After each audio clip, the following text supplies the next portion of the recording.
The most important decision of your life is your karaoke song.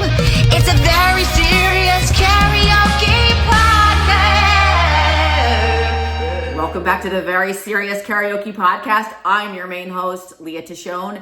And as always, we have a new co-host every episode. And today I'm extremely excited to welcome in Co-host of the week. Give it up for Kelli Bielema. Shit, is that how you say it? Bielema. Give it up for Kelli Bielema. AKA the AirScream mommy. Hello. I need to tell everybody how we met and also what you're all about as far as karaoke goes. Introduce yourself first and then I'll go into that. Okay, I'm Kelli Bielema. I have 30 years of event production experience, which is actually scary to say out loud. And I have done everything from working in theme parks to owning my own production company to now working for a gigantic tech firm. But I've always had side hustles galore. And in addition to doing animal rescue, I have a 1961 19-foot vintage Airstream that I have turned into a karaoke lounge. Dude! So this Airstream turned into what is now called the AirScream.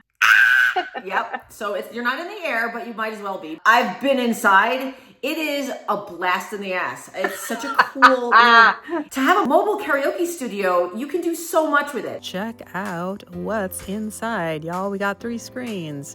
We got lights. We got crazy colors going on. We got cool drink holders. And you can also put your tambourine there. The AirScream is just a lot of fun for groups, for just a couple people. And it's always exciting when people see it, and we love it, and we hope you love it too. So hit us up at theairscream.com to learn more. Tell me what events you've done and where you've gone with it. Yeah, it just kind of runs the gamut. But I think the sweet spot really for the AirScream are big events like festivals and the big corporate events. Even a 7th grade graduation. I know. So it just kind of runs the gamut. Yeah, and we didn't even mention that it's based in Seattle. So you can, even though it's mobile, you can take it to other cities, but you haven't yet, right? We've taken it to a few cities in the Pacific Northwest for sure, but like out of state, not yet. Yeah, once this airs, I feel like a lot of people will be interested and be like, oh, how do I rent the AirScream from if I don't live in the Pacific Northwest? I don't think, would you ever drive it out to New York or I don't know, Duluth? Again, these are things that I've talked to people about over the years, and it's always been conversations, but it's expensive because it's, the costs associated with driving, lodging, fuel, insurance, et cetera, et cetera. Like, I mean, you're talking $20K to start. And that's before that's before the event, because it's like it's a big deal. It would be something for like big major brands. Yeah, no kidding. Or if like a Middle Eastern sheik comes to visit and like a multi-billionaire oil tycoon is like, okay, yeah, my son is turning 3. Can you drive down to Texas? Sure. I'm sure that would be okay. That makes a lot of sense. Yeah, one of the events you did is when I'm trying not to talk too much about this book that I did behind me every single episode, but one of the events you did was I had a karaoke party in Seattle for the book, and you were present with the AirScream, and that was, I can't tell you.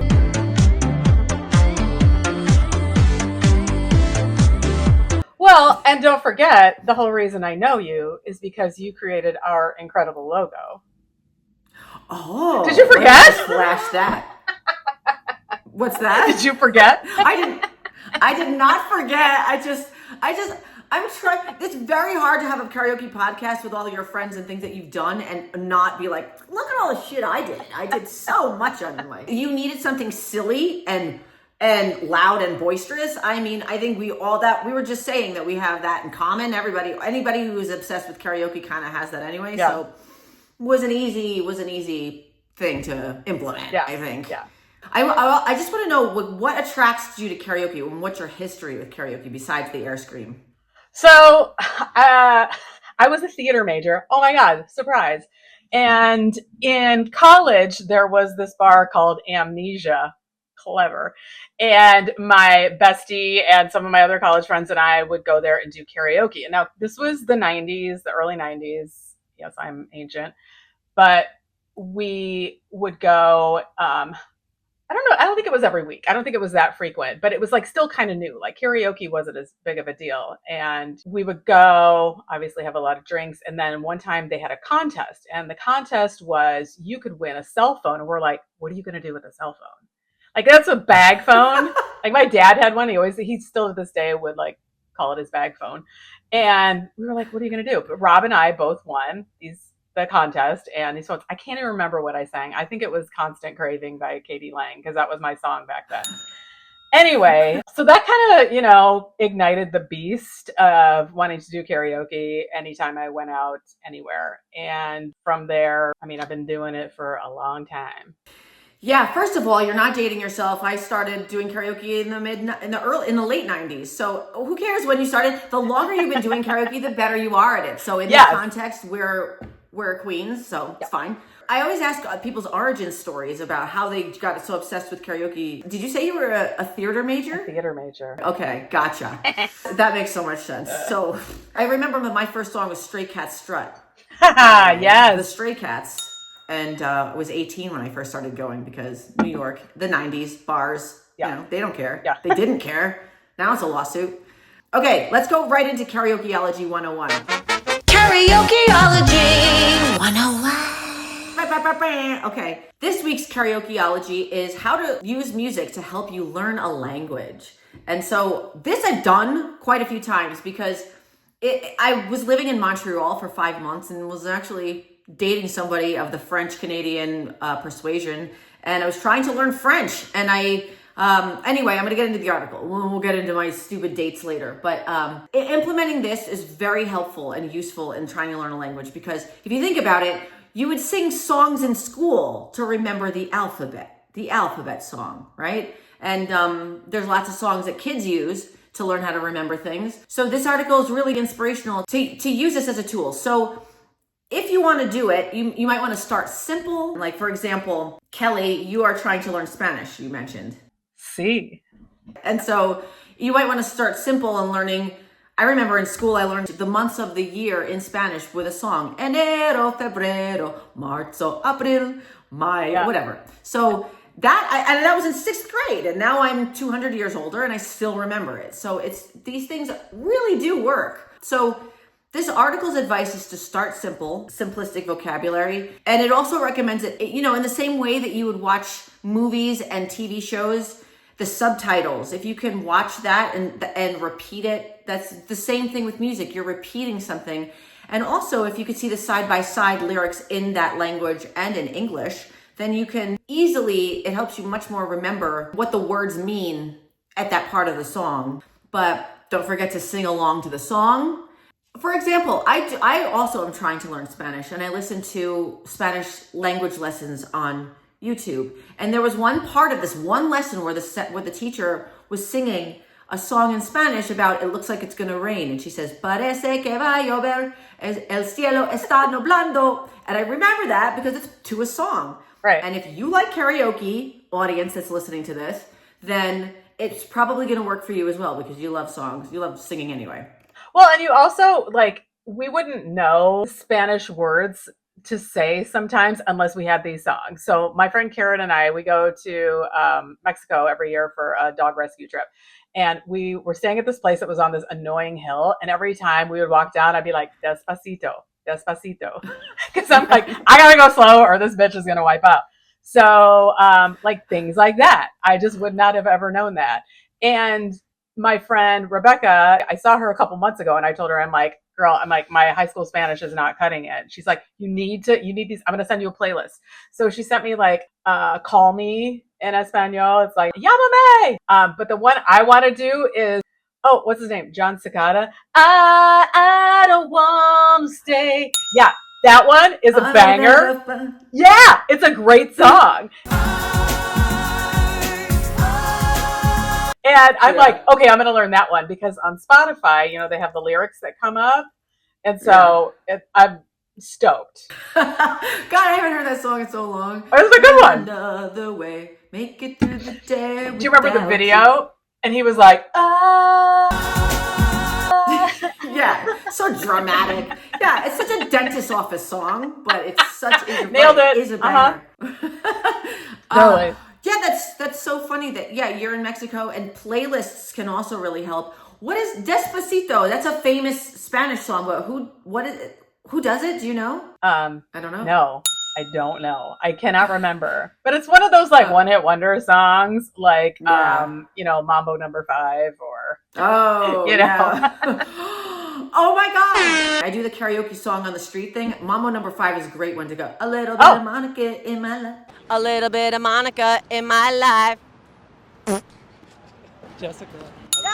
Tina all the time. Yes. That's a great one. Looking for music videos that are in a foreign language, that always helps because you can put the visuals to the words to whatever translation you're looking for.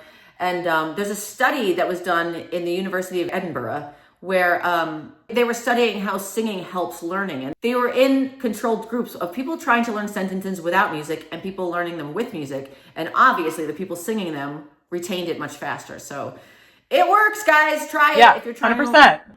learn a language. The other one, I inadvertently, I learned Gangnam Style. And now I know a few words in Korean and I didn't even want to. So look for other songs that you like in other languages, even if you don't want to know them, and you'll know some stuff. Yeah. There are theme nights of karaoke also, and a friend of mine sent me a video of him at a Mexican karaoke night in a Mexican bar, and it was all Spanish songs.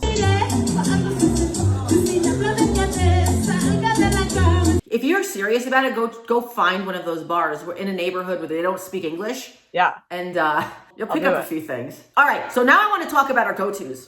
What you go-to? Kelli, what is your main go-to? I know you probably have a million, but what's your main? My main go-to, and the one like my friends generally request me to do, is Welcome to the Jungle by Guns N' Roses. Oh, yes! Are you serious? I'm serious. It's now at the point where I kind of retired it for a minute, but my friend Mackenzie, even when we were at Lollapalooza, she was like, just do Welcome to the Jungle. And I'm like, in front of all these Gen Zers, like, they're going to be like, Grandma, sit down.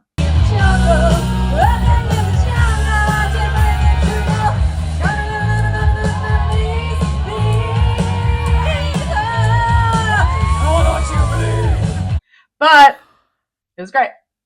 And no Gen Zers would do that. Everybody, that's such a transcendent song. Everybody knows that, and that's a range.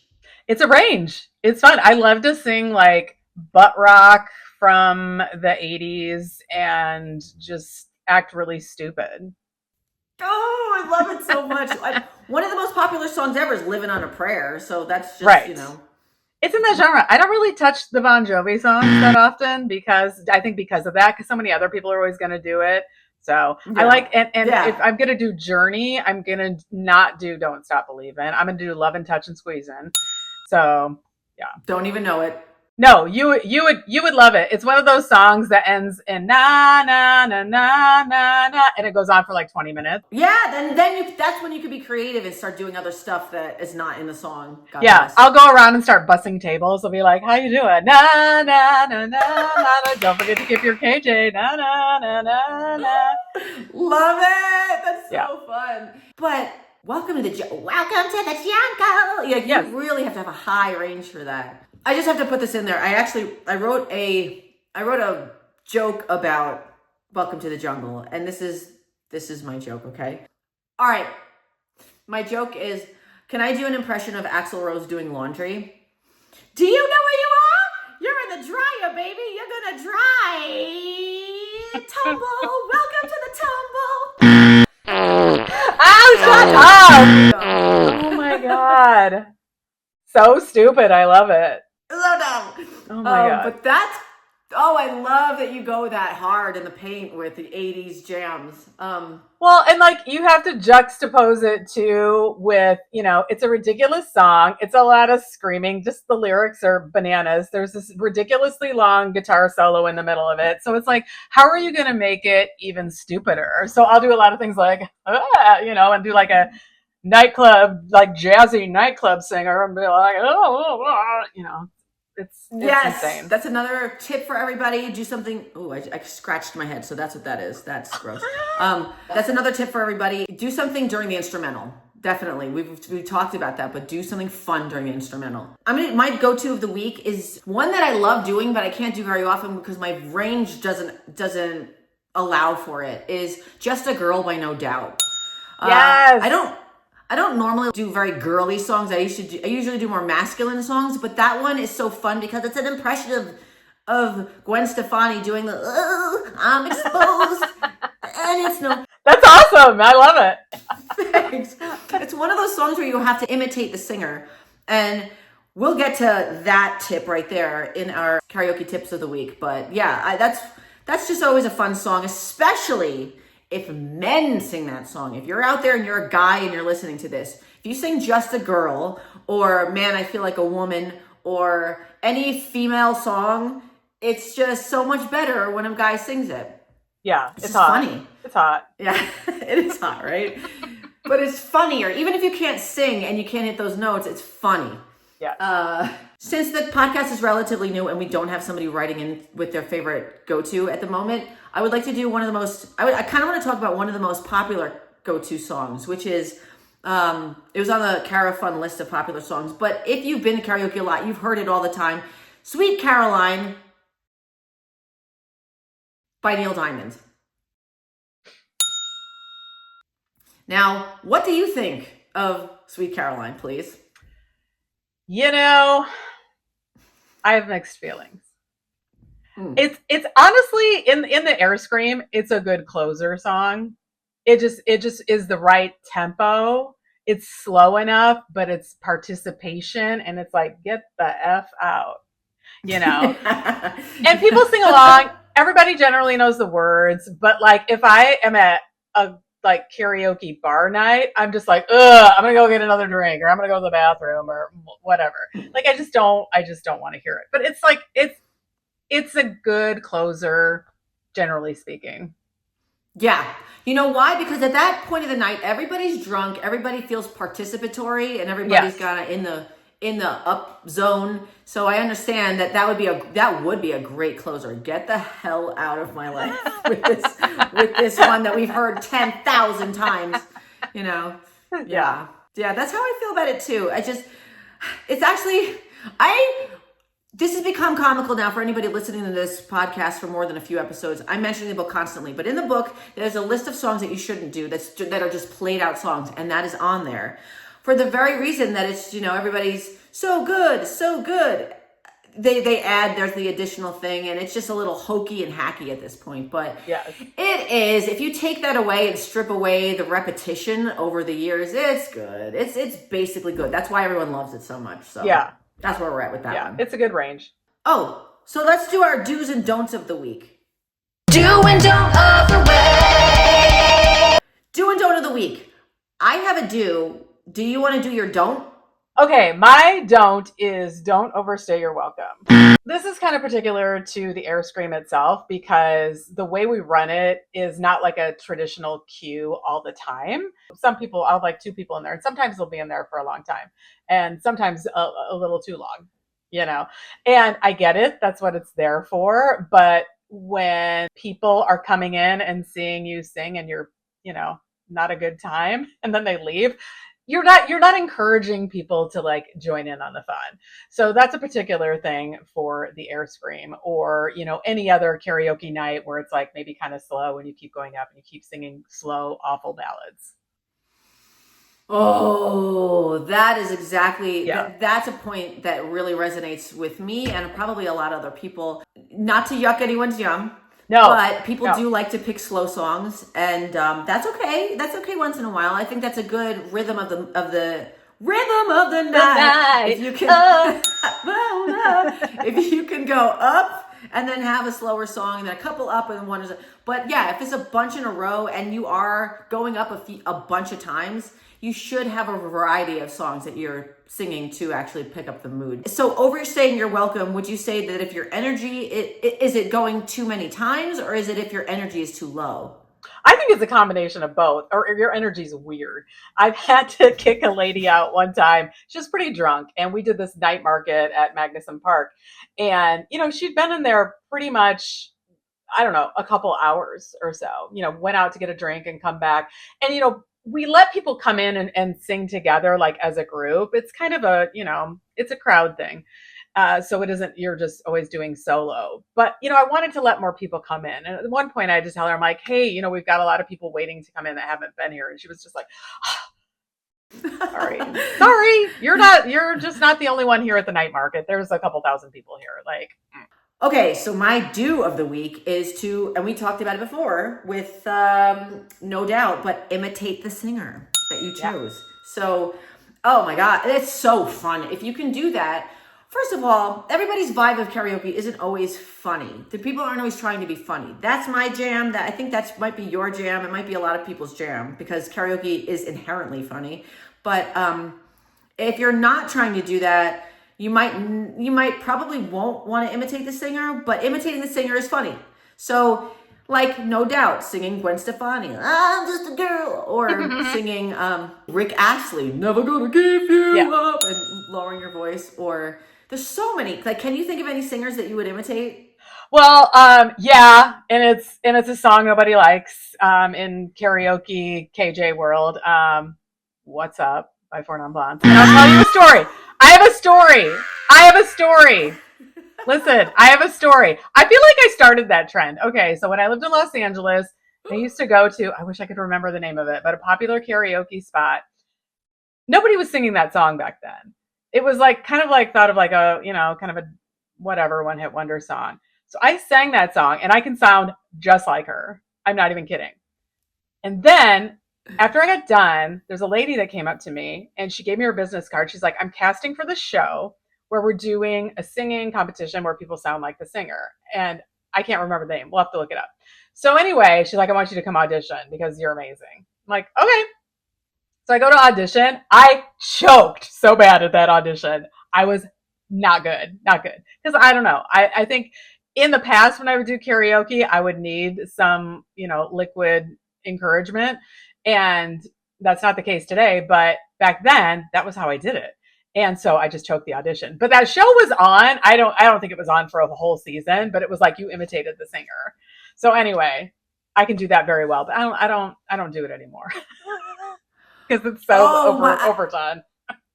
You have a story, you have a legitimate reason for liking it, you have a whole history with it. So, you get the pass, you get the excuse, but other episodes and other people I've talked to, that is is kryptonite the word, or is like a hellscape?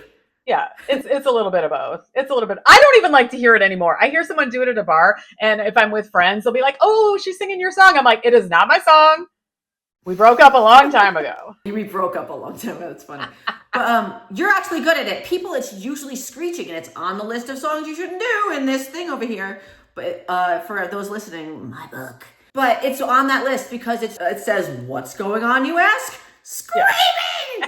That's because people are terrible at it. So if you're legitimately good and it sounds good, you get a pass. It's fine.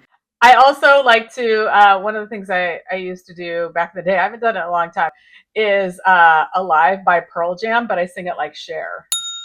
Oh, I'm still alive. Ooh, that's a good mixing and matching your artists. Yes. I mean, it works. Yeah, I love it. It works. Mixing and matching your artists. That's a great tip because I love mixing songs. Eddie Vedder is an incredible one to do because there's a string of singers in the 90s. I think it's like Stone Temple Pilots and Creed and Eddie Vedder Pearl Jam where they're like, Jeremy Spoken, clear. Like that's that whole guttural thing. I'm the man in the box. In the box. That's right. Lane Staley too. Yeah. Alice in Chains is such a always funny. Any of those guys. Yeah. So good. So good. You could just cheese out on it. It's so right on. Oh yeah. Mostly Seattle. What is it about Seattle is doing this to people's voices? I know. Our last segment of the week is Karaoke Bar Megastar. Karaoke Bar Megastar. Okay, So you wanted to shout out a bar of the week in Portland, Oregon called... So my favorite in Portland, Oregon is the Alibi. No, it's Alibi? Just the Alibi. Hold on, I'm going to look it up. It's the Alibi Tiki Lounge. And it is like a classic tiki lounge. You walk in, it's dark, it's moody, it's got all the Polynesian vibes and, you know, the decor and whatnot. And there is something about karaoke there where you feel like it's a love fest. I mean, everyone sits and watches you. Like, when does that happen? Granted, I haven't been in a few years, but you know, you get up and people, you know, always look. And then once you start, you know, they're still engaged. And then after a while, they're just like, oh no, I'm really watching you. It's strange. Like, all eyes are on you. And I see them, and it's not just if you're good or whatever, like, people are really engaged and into it. So it's a vibe. Wow. So is it a restaurant also, or is it just a karaoke place? Yeah, it's a restaurant too. I can't recall how many nights they do karaoke. Every single night at 8 p.m. That's fun. I really like a theme, like a karaoke bar has a theme, but it is just regular karaoke. Yeah, you're going for the drinks, and I'm sure they have some bites too, right? They have some things that you can eat while you're doing karaoke. Yep. And it's always packed. And it's pretty big. It's a pretty big space. You know, it fills up, and, you know, the lines get long, so get there early so you can at least sing once. Oh, great. That's a great tip. If anybody's ever near Portland, go into this place. It's very rare for karaoke to have food at the same time. So I'm into that as well. Rickshaw in Seattle also has food, and they do karaoke 7 nights a week.